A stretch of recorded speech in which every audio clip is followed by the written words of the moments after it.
Okay, everyone. You know the Honno-ji Incident, right? Akechi Mitsuhide turning against Oda Nobunaga. The most dramatic act of betrayal in all of Japanese history. But let me ask you something. Did you know that 13 years before Honno-ji, Mitsuhide was putting his life on the line to defend a shogun trapped inside a Kyoto temple? And here's the thing. The setup was almost identical to Honno-ji, a temple in Kyoto. The most powerful man in the land, practically unarmed. A massive army striking at dawn. 13 years ago, he was on the defending side. 13 years later, he was on the attacking side. You really think that's just a coincidence? Today, I want to show you a connection your history textbook probably never mentioned. The terrifying link between the Honkoku-ji Incident and the Honno-ji Incident. The year is Iroku 12, 1569. A man named Akechi Mitsuhide. At this point, he hasn't even appeared on history's radar. Unknown origins, unclear background. Some say he came from the Toki clan in Mino province. Others say he was teaching children near a temple in Echizen as a wandering samurai. Scholars still argue, but the bottom line is, nobody knew who this man was. Then this year, something extraordinary happens. Ashikaga Yoshiaki, the man Oda Nobunaga had just installed as the 15th shogun, was temporarily living at Honkoku-ji, a temple in Kyoto. And Nobunaga? He'd headed back to Gifu. I've got things to take care of at home, basically. The Miyoshi Triumvirate, a powerful military alliance, was not going to let that opportunity slide. These were the men who had caught the previous shogun off guard and seized power by force. They surrounded Honkoku-ji with 10,000 troops. The shogun's protection, a tiny handful of guards. And remember, this isn't a castle. It's a temple. No moat, no stone walls, just wooden walls and gates. So what did Mitsuhide do? Mitsuhide and his fellow defenders, wielding matchlock guns, stopped 30 mounted warriors in their tracks. Shinchokoki records that the defenders cut down some 30 mounted warriors in an instant. The Hosokawa family chronicle Menko Shoroku later credits Mitsuhide with a marvel of the great gun. This is the very first moment Akechi Mitsuhide's name appears in the historical record. He fought through the entire night and held the temple until reinforcements arrived the next day. That single night changed his entire life. Nobunaga recognized Mitsuhide's achievement and appointed him magistrate of Kyoto. From that point, an extraordinary rise through the ranks begins. Now here's where it gets really interesting. After this, Mitsuhide becomes one of the most important men in the entire Oda organization. The campaign against Mount Hiei, the construction of Sakamoto Castle, the pacification of Tamba Province. That last one alone took 5 years. And what did Nobunaga say about it? Mitsuhide's Tamba campaign is a triumph worthy of the realm. Hideyoshi comes next. Above Hideyoshi in praise, the man who would later rule all of Japan, ranked below Mitsuhide. He rose to command forces equivalent to roughly 2.4 million koku, overseeing the military affairs of Kyoto and the entire capital region. The most trusted man at Nobunaga's side, a key figure in the organization. Or so it should have been. But in his later years, Nobunaga's behavior starts to change. He strikes retainers in public. He exiles Sakuma Nobumori, a man who served him for 30 years. There's a story that he slammed Mitsuhide's head against a railing and demanded, "What have you ever accomplished?"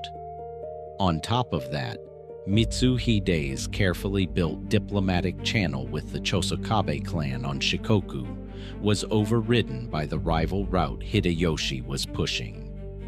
Rumors began circulating that Mitsuhide's territories would be confiscated, and he'd be handed Izumo and Iwami instead, lands still deep in enemy territory.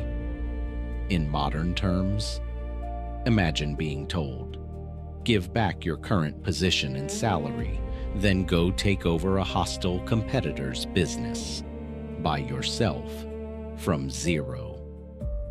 Cornered with no way out, what was running through Mitsuhide's mind? Tensho 10, June 1st, 1582. Nobunaga is at Honno-ji Temple in Kyoto. His escort? Personal attendants only. No army. His son Nobutada is at Myokaku-ji, just northeast of Honno-ji, also lightly guarded. Meanwhile, Mitsuhide has assembled 13,000 troops at Kamiyama Castle in Tanba. The official story. We're heading west as reinforcements for the Mori campaign. On the night of June 1st, he gathered only his most senior commanders and revealed the truth. They exchanged blood oaths, took hostages to guarantee silence, and turned the army east, toward Kyoto. Now, think back. The Honkoku-ji Incident, 13 years earlier. A Kyoto temple, the supreme authority, virtually unarmed, a massive army striking at dawn. Mitsuhide had spent 13 years running the administration of Kyoto. He knew the geography, the roads, the layout of every temple. And above all, he knew from personal experience that a temple is not a castle. It cannot hold. June 2nd, around 4 a.m. Honno-ji is completely surrounded. The gates are standing open. Mori Ranmaru reports, "It is Lord Mitsuhide's forces." Nobunaga's response, as recorded in the chronicles, "Zehi ni oyobazu." There is nothing to be done. Nobunaga took up a bow and fought. When the string snapped, he grabbed a spear. Even after taking a wound to his elbow, he kept fighting. He ordered the women to flee, not once, but 3 times, then withdrew to an inner chamber and is said to have been consumed by flames. What happened after that was never confirmed. So, let's come back to the question we started with. Honkoku-ji and Honno-ji. 2 incidents separated by 13 years. A Kyoto temple, the most powerful man in the land, thin security, a sudden overwhelming assault. The structure is virtually identical. The only difference? Whether Mitsuhide was on the defending side or the attacking side. Here's the irony.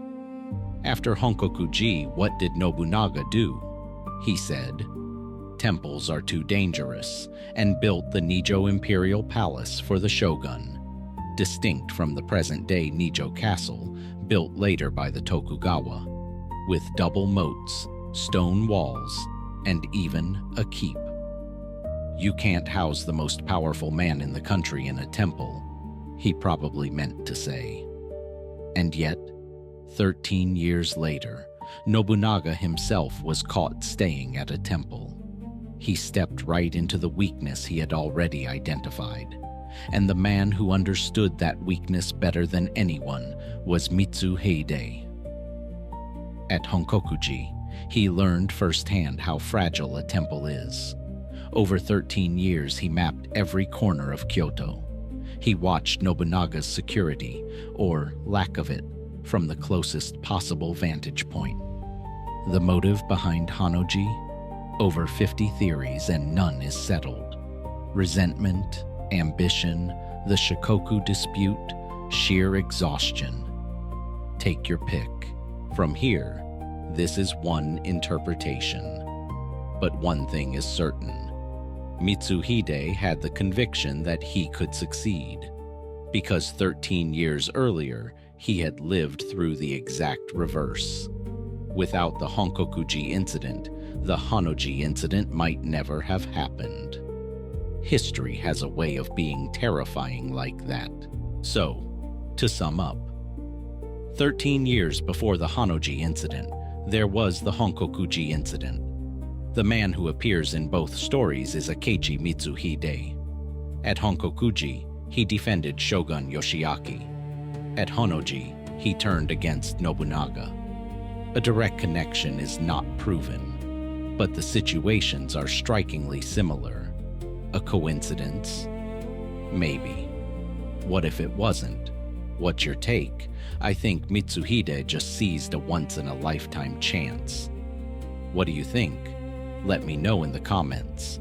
Thank you for watching. If you enjoyed this video, please subscribe, like, and leave a comment. I'm trying to reach 1,000 subscribers as soon as I can. Your likes and comments really help me keep going. See you in the next video.